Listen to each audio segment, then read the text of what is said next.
Good afternoon, fellow patriots. This is Matt Shea, and welcome to Patriot Radio, broadcasting live from the capital of free Washington, Spokane Valley, brought to you once again by the Committee to Elect Matt Shea, Republican, in the legacy of Dr. Stan Monteith, bringing you the story behind the story. And the news behind the news. It's not about right or left. It's about right and wrong. It's about doing the hard work to implement freedom, because our hope is not in man but in Jesus Christ, and we can't end in prayer. We must also move to action. As Exodus 15:3 says, the Lord is a warrior. The Lord is his name. Are we warriors?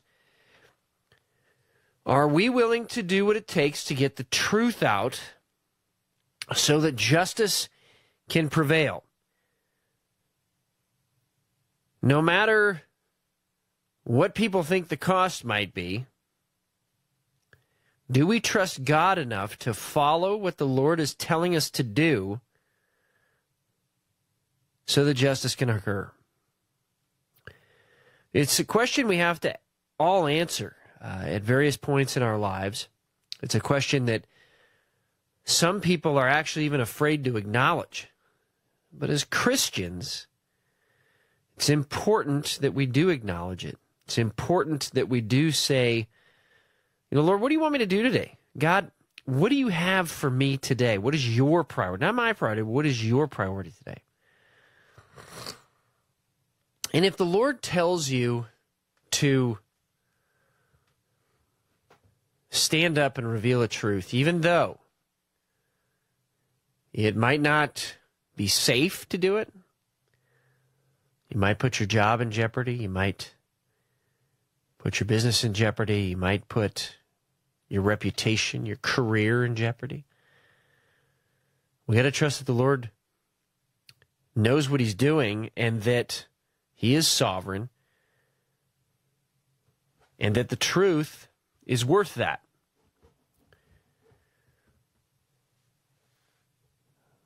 The truth is worth that. That's what we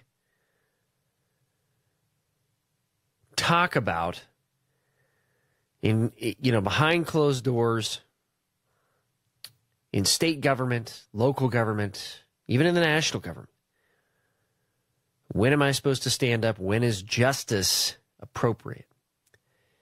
And there are a lot of times that people want to look the other way, because it's easier to look the other way than know the truth, because if you know the truth, you got to do something about it.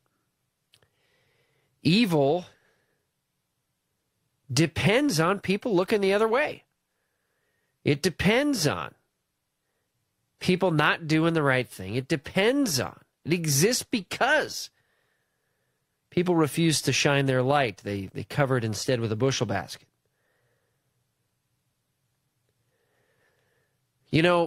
We sometimes think that our own government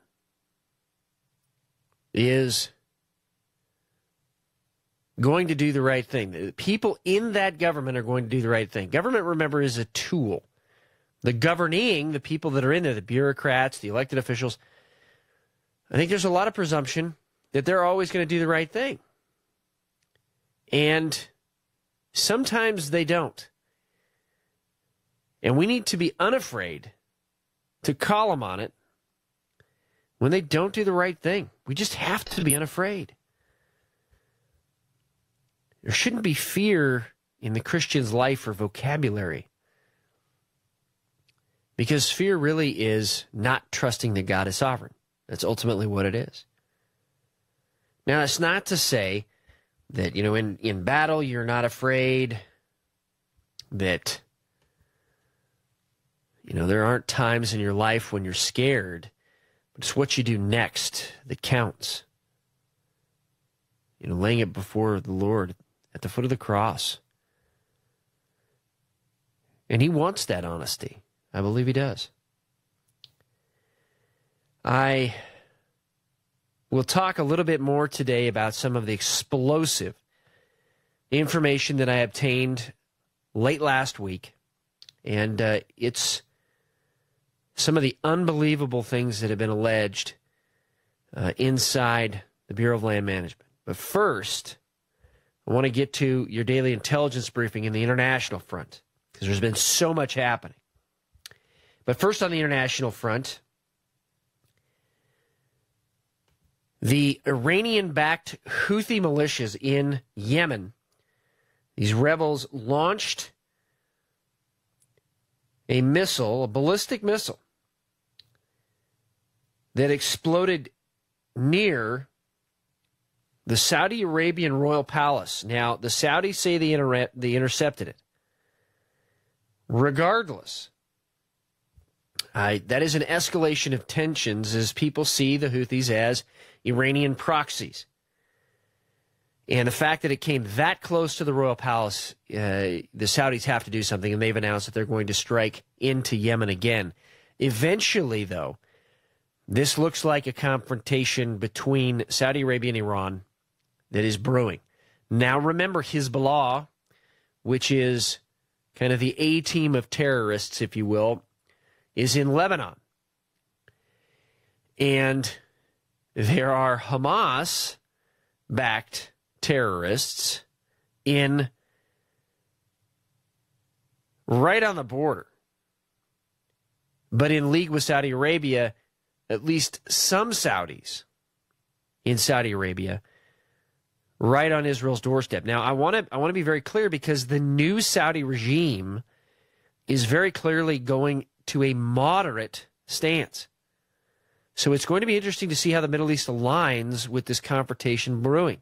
But it's very clear that the lines are being drawn between the Shia-backed Iranians and the Iranian militias and the Iranian special forces and the Iranian intelligence organizations and the Saudi proxies and intelligence organizations.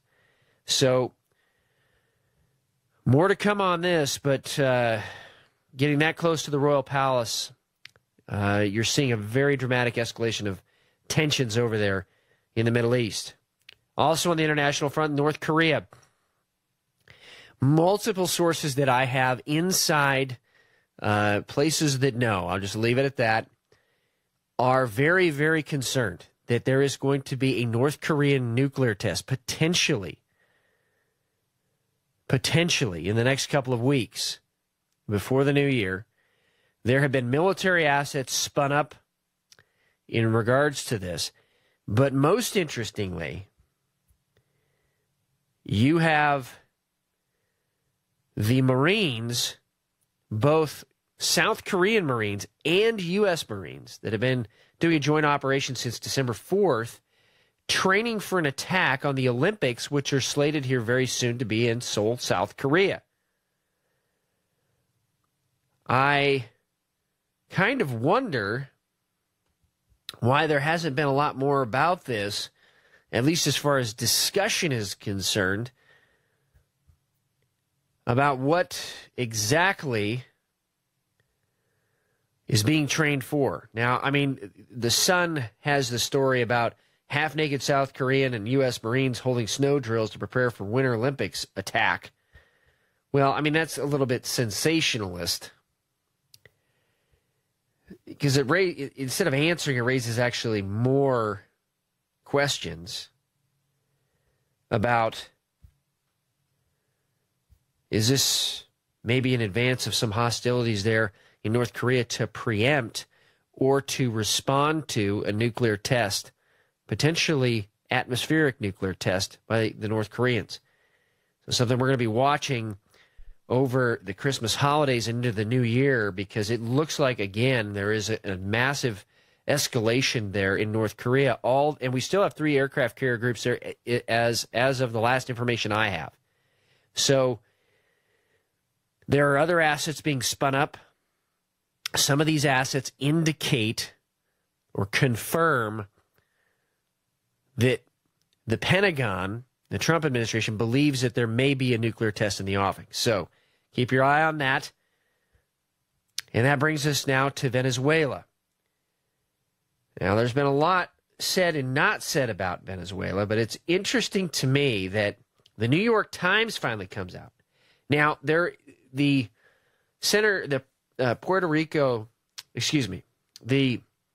New York Times and then the New American Magazine have talked about this, but the New American Magazine talks about the fact that although the New York Times investigation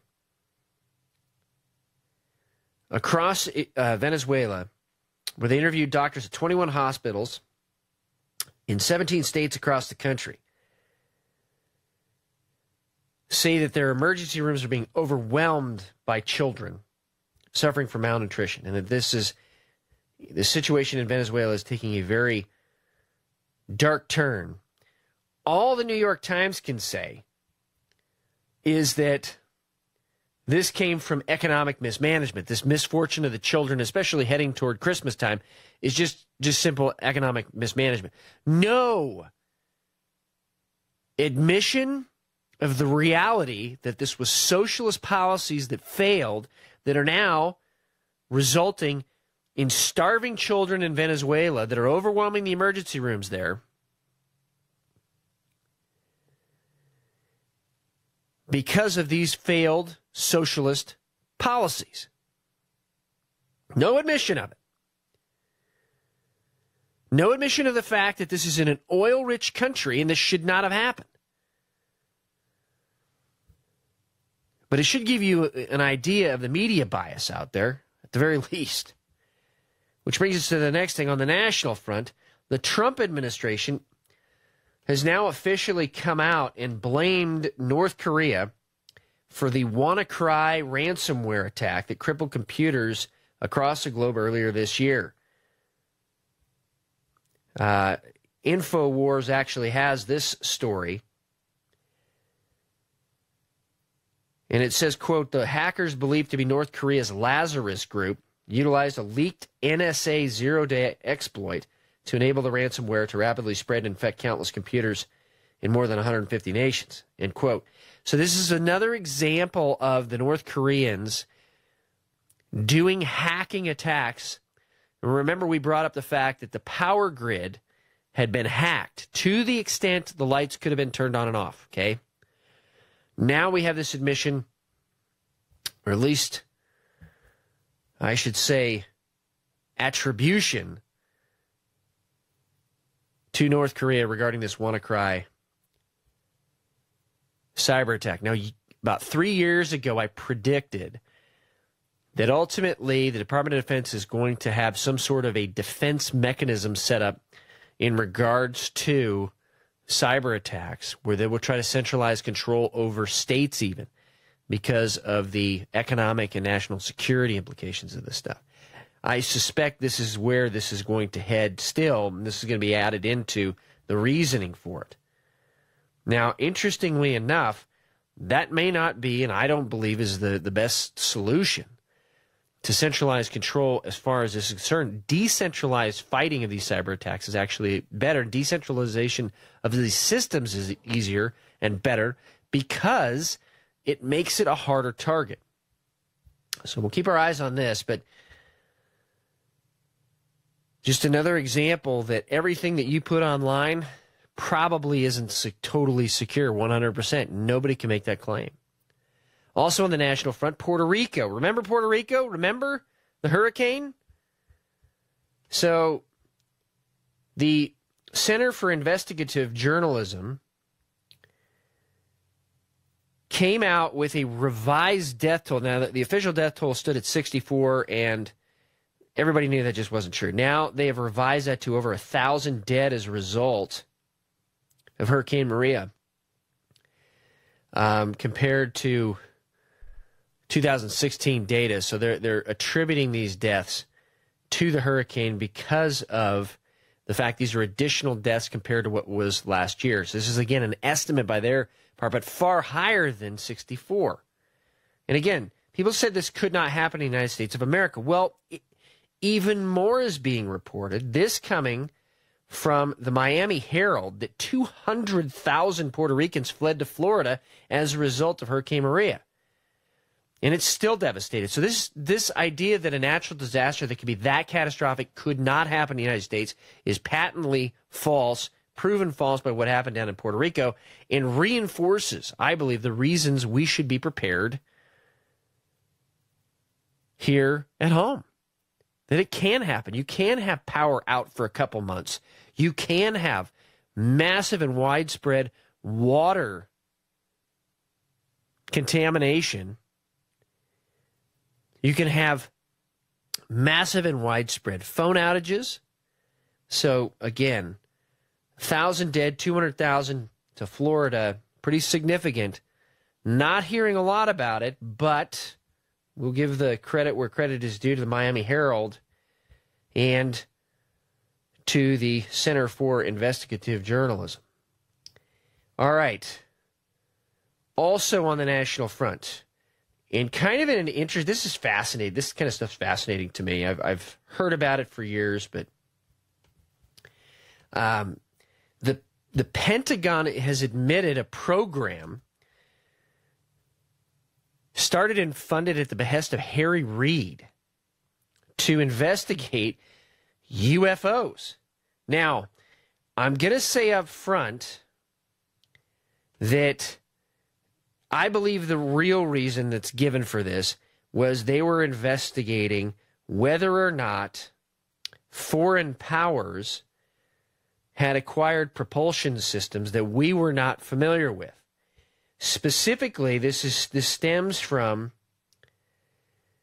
an incident in 2004, and footage that was released from that incident taken by a U.S. fighter jet, actually 2 U.S. fighter jets, that appear to show aerial objects maneuvering in inexplicable ways. And this is coming to us from the New American, but it's citing this Washington Post story. Okay, so very curious that there may be a tie to what I'm about to talk to next in regards to Boeing. So the idea that there were not propulsion systems out that could maneuver in 90-degree angles and stuff is really false, because the Moeller flying car, that technology has existed since the 1970s. Obviously, stuff like this, for national security reasons, they're going to keep classified. But the fact that other countries could not have that technology really doesn't make sense. I mean, they're developing things, we're developing things that could have happened. The fact that the Pentagon is admitting that it has looked into this, and specifically this incident in regards to the USS Princeton, it's called the USS Princeton Aerial Object Incident.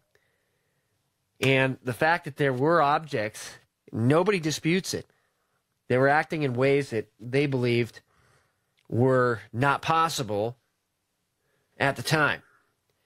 So, very curious stuff out there, but does Russia, does China have technology? Well, obviously they're going to move toward developing it, which is what may have prompted this unusual announcement by Boeing that they are going to, it was supposed to be today, that they're going to unveil a mystery plane that will change the future of air power forever. And this mystery plane, many are speculating could be based on the X-37B plane. But they're making, and this is headlined on Drudge, they're making all kinds of assertions that this is technology that nobody has ever seen before. This is technology that's going to change the way we think about aircraft. This is technology that is really going to raise the eyebrows of the world. Interestingly enough, I have not seen anything where they've actually announced this. Drudge has taken it down from the website, at least looking at it right now. So, who knows? But interesting that both of these things happened at the same time. This announcement, first that the Pentagon is admitting it looked into, aerial objects maneuvering in ways that they didn't believe was technologically possible, and then Boeing announcing this new plane. All right. Also on the national front, ISIS claims it has hacked the U.S. Army and State Department and is sending assassins to employees' homes, and has done so in a gruesome new propaganda video. This coming from the Daily Mail. And I got to tell you something. The Daily Mail has been doing a phenomenal job getting some of this stuff out. You don't see it anywhere else. And reported in the detail the Daily Mail has been reporting. So if you haven't checked out the Daily Mail's website, check it out. They've been doing a really good job on a ton of different issues. This is just one example. Now, is ISIS really going to send people to the homes of soldiers and employees? They've claimed to have these things in the past and nothing has occurred. That said, we need to be vigilant, especially with these two very strange incidents. The one where there's this fire in Georgia at the Atlanta airport that just takes out power for hours, and then also the strange incident with the Amtrak derailing. After ISIS had talked about this, and interesting that Antifa claimed credit for, at least one arm of Antifa claimed credit for this derailing. So you're going to see, I think, a lot of this kind of confusion out there of who's claiming what, but the fact of the matter is that signals are being sent of what the targets are, potentially, and we need to be very vigilant with ourselves. Another reason that we need to keep our eyes out, we need to be trained, we need to be vigilant. And there were reports yesterday that there may have been an object in the tracks with Amtrak, and then later they said, well, maybe it was the fact they were going too fast for these tracks. I suspect that some of this is going to be fleshed out, but either way, we need to be vigilant. Either way, we have to. All right, let's move to the next thing on the national front. The tax cut vote. A lot of people have been asking me, what's in this tax cut? And I could tell you it actually is going to have to be re-voted on Wednesday. There's a procedural error based on the Senate parliamentarian. So I'm going to go through kind of what that is. And let me back up for a second. The families affected by that Amtrak, and we need to be praying for those folks, and also some of the first responders. A couple of the folks over there I know that were involved in this and trying to help folks out. So let's keep them in mind. I mean, what a horrible thing to experience right before Christmas. Gracious. All right, back to the tax cut vote. So this is coming from MSNBC, okay? So nobody can say I'm, using a total right-wing source or something like that. But according to them, you have some estate tax exemptions, which is going to help farmers, particularly that have large estates. In other words, estates meaning the total value of the assets you own. In particular with farmers, it's the land they own. Also, this tax cut would reduce the corporate tax rate to 21% from 35%, allow for a 20% deduction for pass-through businesses. Now, between those two reductions, that is going to have a massive positive impact for families across America, because families usually are the pass-through businesses, or they file as a subchapter S as a corporation for their business. So it's going to dramatically affect a lot of families positively across the country. Also, this eliminates the health care penalty. So this Affordable Care Act penalty for Americans who don't purchase insurance, it gets rid of it. So this is going to, again, be a dramatic effect for a lot of families, especially those who are self-employed. Just in a lot of people that are self-employed as small business owners, they don't make a ton of money, right? We all know that. This is going to help them tremendously. Now, the hang-up procedurally was over something very interesting. It was over some provisions, including one allowing 529 savings accounts to help finance homeschooling. They said that violated procedural rules and will be stripped before the Senate acts on the measure. It's interesting that the thing that would have helped homeschoolers out is going to be stripped. We'll see if they have a way around it in the House when they re-vote on it. Anyway, that is significant stuff, because homeschoolers right now are basically they have to pay double for their child's education. It's taken out in property tax to fund the public school system, and they have to pay for their own homeschool curriculum. That's not fair, and it should be remedied. This is one of the possible remedies to that. So that's the tax cut vote. Again, going to be re-voted tomorrow based on this procedural error.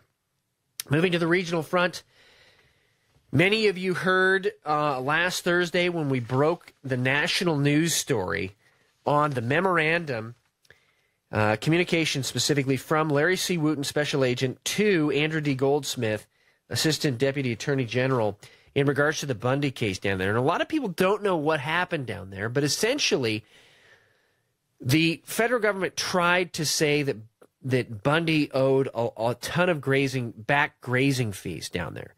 Now, what really was the truth is he only owed $8,000 in what are called trespass cattle fees or grazing fees, but he had already written a check that had been cashed by the county, Clark County, for $6,000 of it.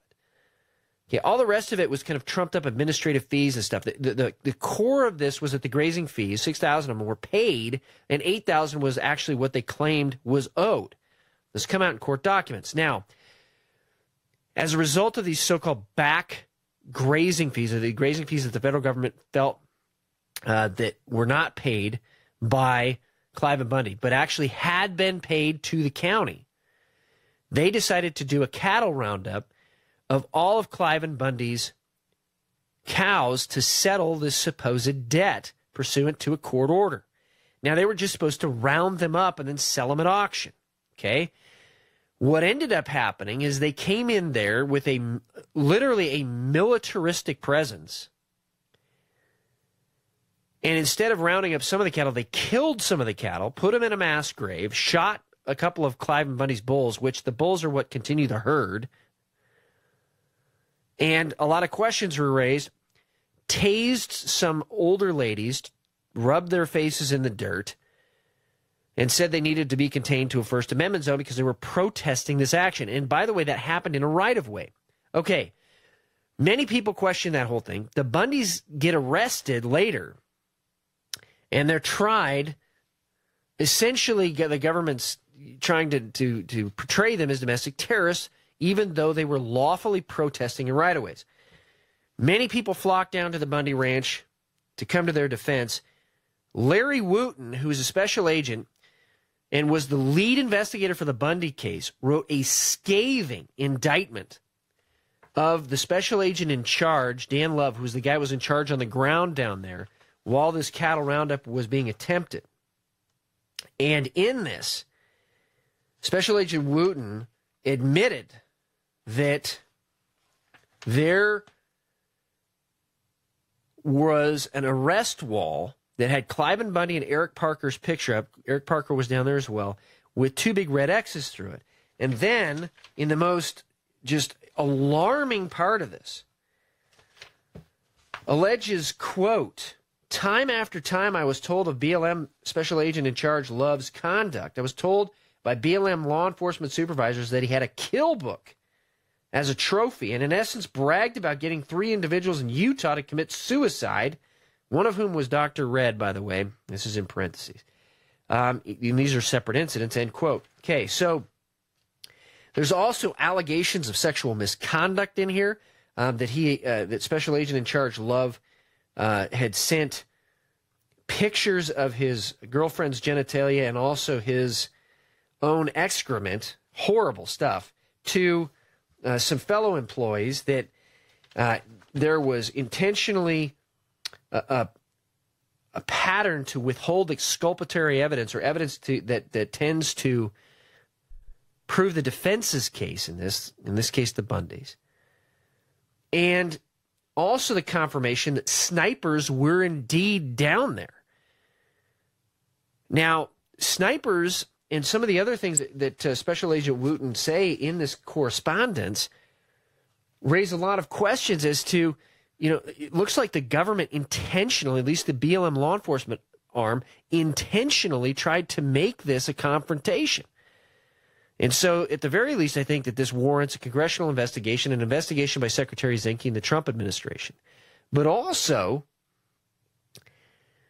this withholding of exculpatory evidence, Special Agent Wooten claims that the lead attorney, Stephen Myrie, knew about this stuff and just kind of took a don't ask, don't tell to it.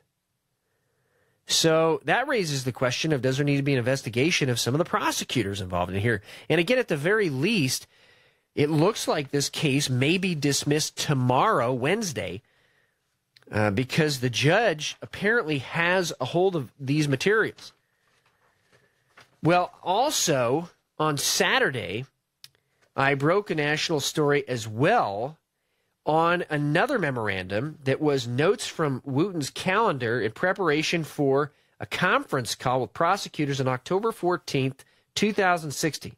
Now, the heading on this page read, quote, potential issues / critical vulnerabilities, end quote. That was to the case. So Special Agent Wooten in this memorandum, which comes from Assistant Special Agent in charge, Kent Kleeman, these were 4 things that Wooten alleges were critical vulnerabilities in the BLM's case. And I want to read these verbatim. Quote, BLM was heavy-handed, even cruel in the enforcement of the court order. BLM lacked law enforcement authority in their case. BLM is a poor manager of the resources, such as grazing.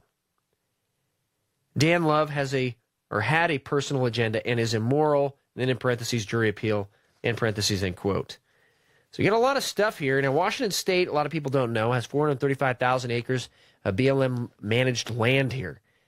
But, again, at the very least, looks like there should be a dismissal in this case and an investigation. On top of that, this looks like enough of a reason to bring this before President Trump to ask for a commutation of the sentences of those that have already made plea agreements, because ostensibly they made plea agreements without knowing all the facts.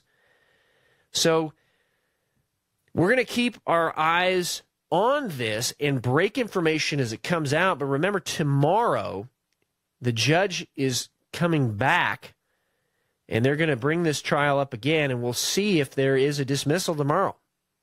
If there's not, very likely there's going to be more information coming out on this stuff.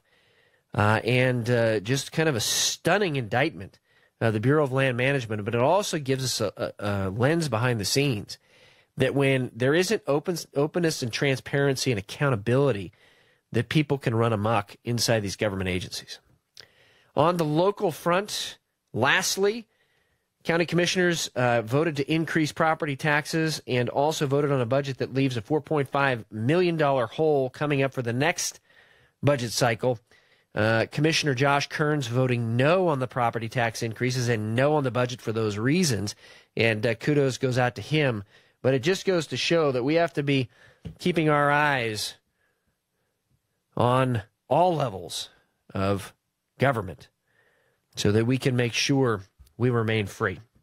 And that's the briefing. Remember, the antidote to dependency and socialism is to be a God-fearing, self-reliant, freedom-loving American. Thank you to everybody that has been praying for us, praying for me and the show and Victoria. And make sure you go to Facebook/Patriot Radio US, like the page, share it with your friends and family. And you can always send me an email at matt@vote.com. And remember, too, that if you get a chance, go to Readout News. They help break these national stories, and Sherry Duvally did a great job last Thursday.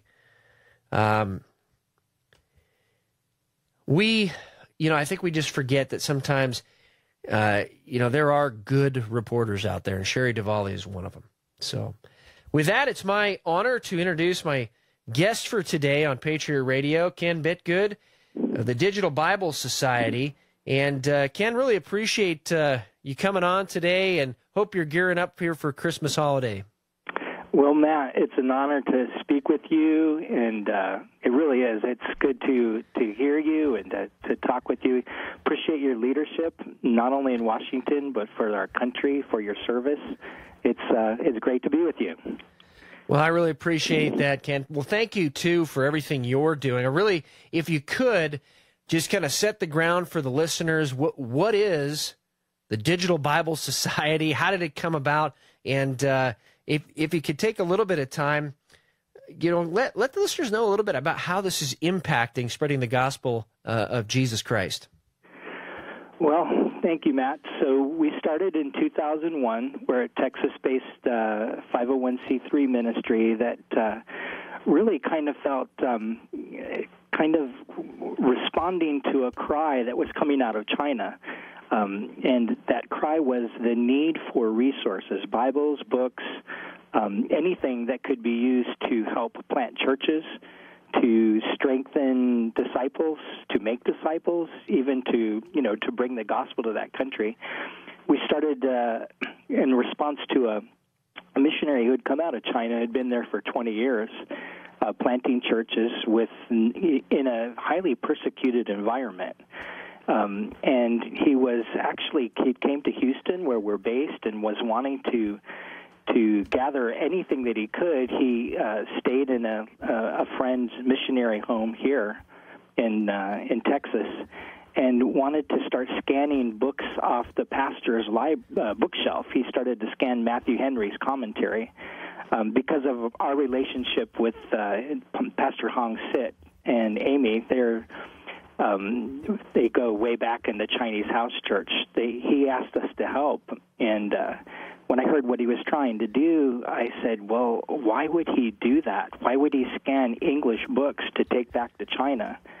And I said, I need to show him Bible software. So I sat down with him and started showing him, at that time, commercial Bible software with, PC Study Bible and others.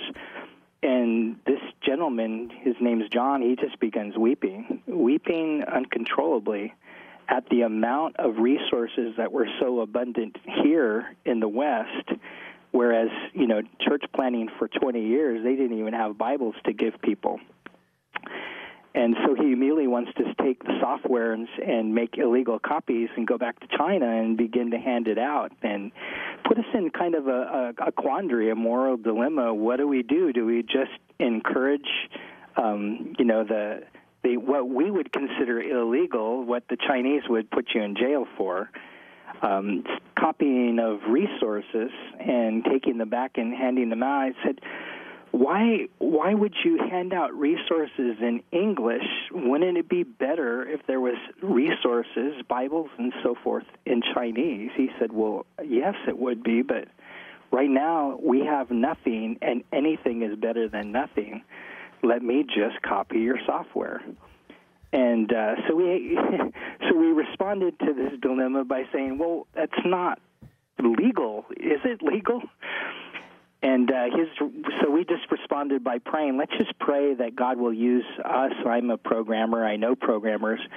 We will pray that God will give us resources in Chinese. We'll use our programming skills to put them together. And at that time, the method of distribution, the primary one, was CDs. We'll put it together in a CD. You can go back to China and hand it out to your heart's content. So we prayed this prayer not knowing what we were getting into, but out of it, God birthed a ministry that rapidly grew, that we call Digital Bible Society. And we spent the first 10 years working with multiple ministries, over 100 ministries, who actually wanted their resources distributed in China because they had virtually no market there. And so we gathered together. We homeschooled our sons. Our 3 sons became involved. We continued to grow, and for 10 years, we worked on increasing this library that we called Chinese Treasures. That's to this day being distributed across China now by the hundreds of thousands annually. And it's a free-to-copy, free-to-share resource that contains now thousands of resources, thousands of songs and hymns, and about 8 different Chinese Bibles that people can use and share. It has movies like the Jesus film, the audio Bible from Faith Comes by Hearing, and great books from many ministries that that people can now take and freely share, and without conscience, without harming their conscience. They can make copies. Some make 10 copies. We know of people who make hundreds of thousands of them. It's really made a major impact in China over the years, and has done a lot to ensure that what was then the fastest growing church in the world is now adequately equipped, or at least on the way to being adequately equipped with resources for church planting.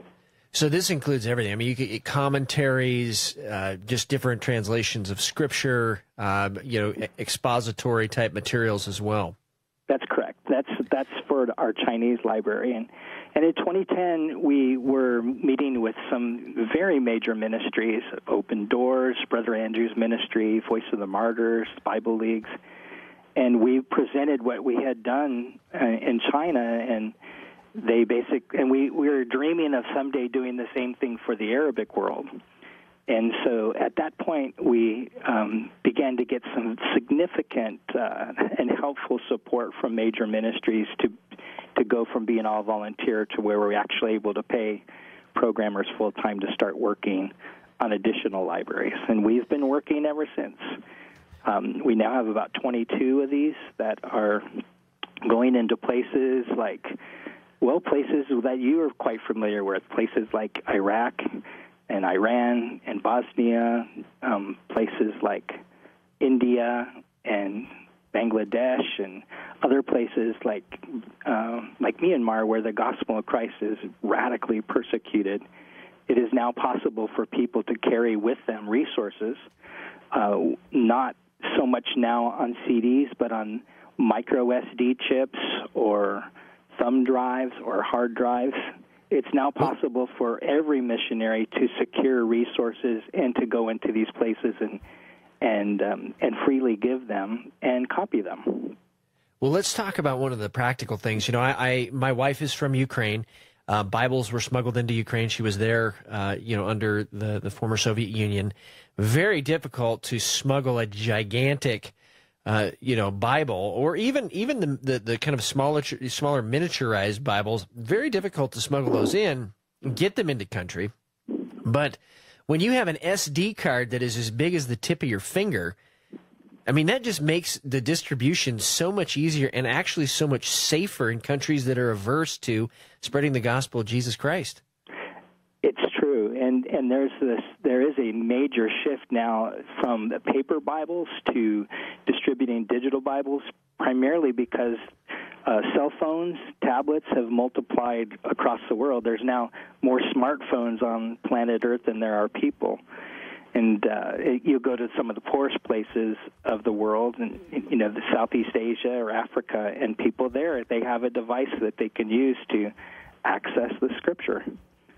So it's pretty exciting times that we're living in. It's pretty amazing what God has done over the last 10, 15 years since we've been doing this, and we're pretty pumped about what's happening right now. Well, let's talk about a little bit about the current situations in China and also in Iran. I know Iran, there's a lot of Christians there now. People would not realize that. So when people say, nuke Iran, you got to keep in mind that there are a lot of Christians there now. What is the situation on the ground? Let's start with China. What is the situation on the ground there? Is it going toward more openness toward Christianity, or is it reverting back toward Mao? Well, it's a great question, and there's a lot of different ways to answer that. Our experience now is that China, with 1.2 billion people, 3 to 4 times the size of the United States and Canada put together, it's pretty diverse. And there are places where the persecution is continuing and sometimes even worse, and there's other places where there's remarkable freedom. China is now a place where it is relatively easy to get Bibles. It's now a place where you'll even find them oftentimes in hotel rooms, and there's been a major change and a shift with that regard. There is still some tight controls on the church growth. The growth has become astronomical. A full 10% of Chinese are now professing Christians. Some say 120 million, some say 140 million, and the church continues to grow. We were there recently, just a few months past, and the hunger of the people is unlike anything I've seen in my lifetime, that people are deeply hungry for God. And there is the revival that began, 20, 30, 40 years ago continues to grow strong, and there are many, many people who are believers now. Some would say that the church is not as strong as it should be. There's a significant need for training, especially leadership training, but the church is growing quite strong and continues. Iran on the other hand, up till recently, is now the place where the fastest growing church in the world is actually inside Iran. And as you mentioned, people just don't know this. You don't hear this on, standard media outlets. But there are, some estimate between 5, some estimate between 10 or more million Christians who are meeting in secret in house churches, because they'll go to jail for meeting and worshiping God, certainly for sharing the gospel. Their lives are at risk because of the tight clamps of the regime in Iran. But it is one place that is absolutely exploding with the gospel. And what has happened is that the people of Iran are turning from Islam. They're tired of where it has taken them. And I'm sure, Matt, you're quite aware of this. That's this trend that's not just happening in Iran, but across the Arabic world, where people are quietly turning from Iran, and they are searching for Christ, and Christ is meeting them in remarkable and historic ways. Yeah, you hear these stories about dreams and visions. Just amazing, some of the miracles that are happening over there, and how Christ is meeting them where they are, not where they may be, but where they are. That's just what a great testimony that is.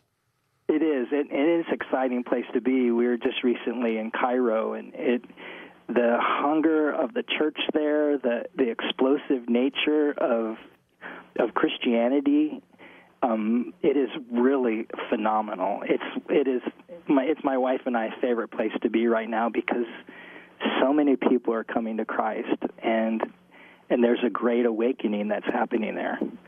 People are hungry for God, and having lived in the States for a long time, been a Christian myself for 40 years. It's very, very refreshing to see. It was almost like I came to Christ in the 70s. There was like a move of God, a hunger for God that is not as prevalent now as we would like. I know that you're praying for that as well too, but we'd love to see the same hunger that's there in the Middle East, here.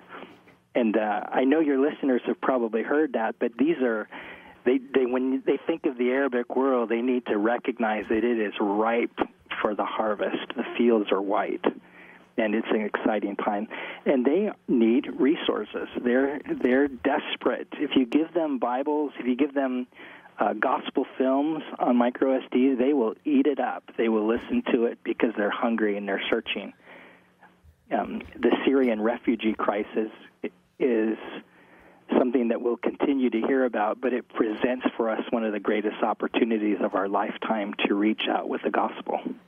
It really does. There's just no question about it. And the great part about this technology is the cost. I mean, it used to have to be limited by the amount of Bibles you could print, not because you didn't want to print Bibles or you didn't have printers to do it, but it was the cost.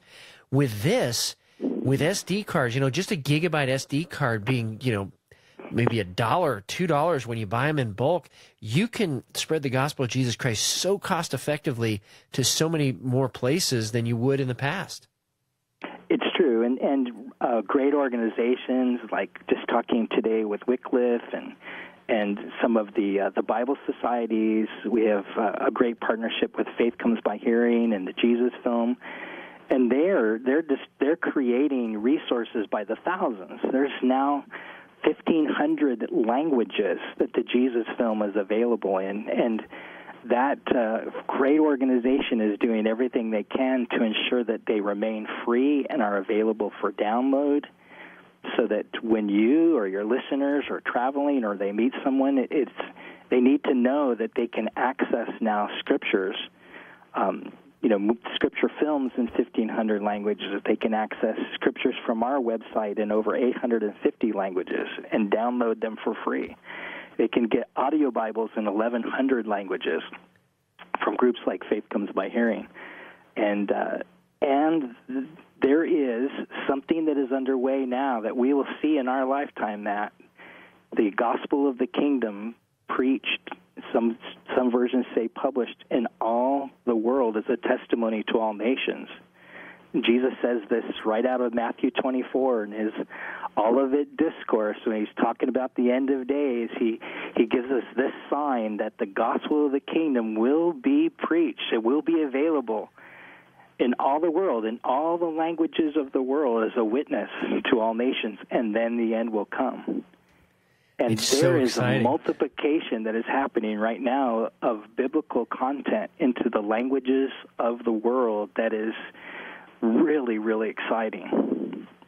This is so encouraging, and especially right before the Christmas holiday, just so encouraging. If people want to help you out, maybe even get involved or donate or just, help in volunteer ways, where can they go and how can they connect with you? Well, they can go to our website. It's at DBS, like Digital Bible Society, dbs.org. They can find us on Google. They can go there and begin to partner as a distributor. They can gather resources at no cost.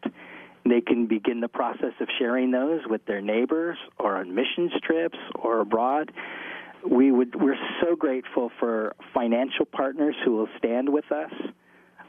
And just to see the processing of the Bibles of the world as much as possible, making them not just free to people, but accessible, and helping us tell the world that there is a Bible in your language and it is available. It can be one click away. It's something that you can use on a device.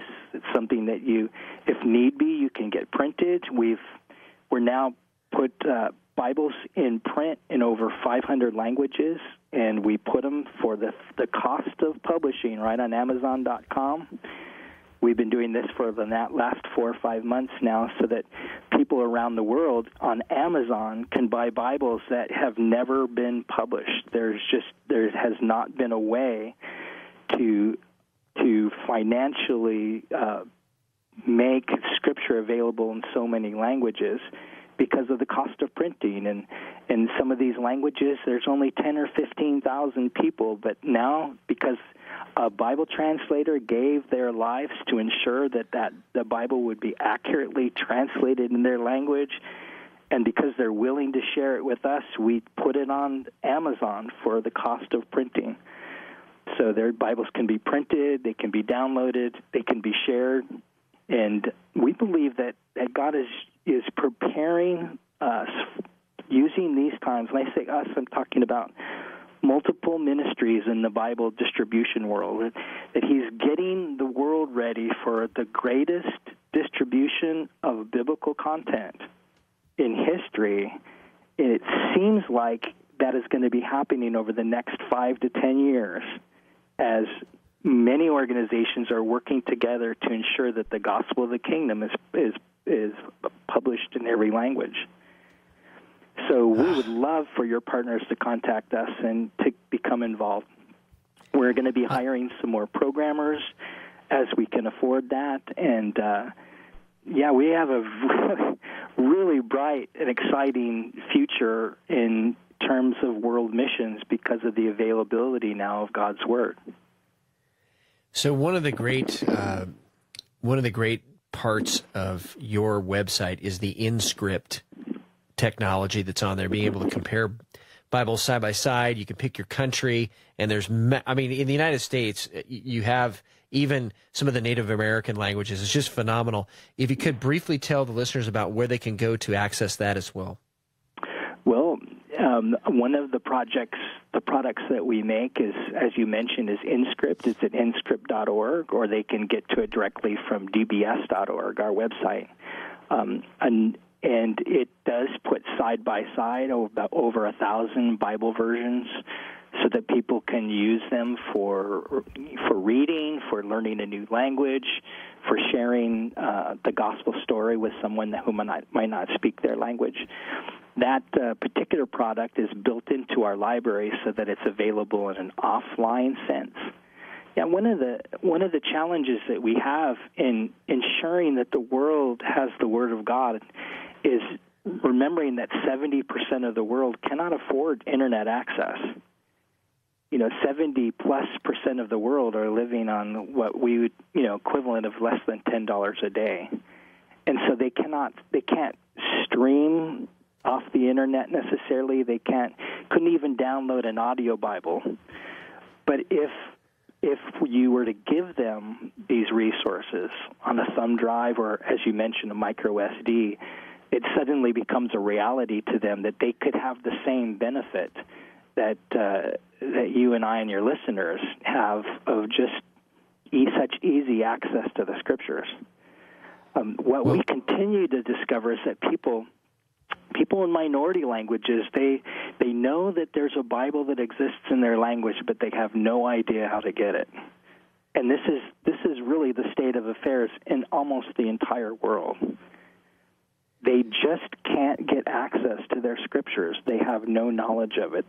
They know that there was a Bible translated 10 or 15 or 20 years ago, but there's no copies left for them to even discover.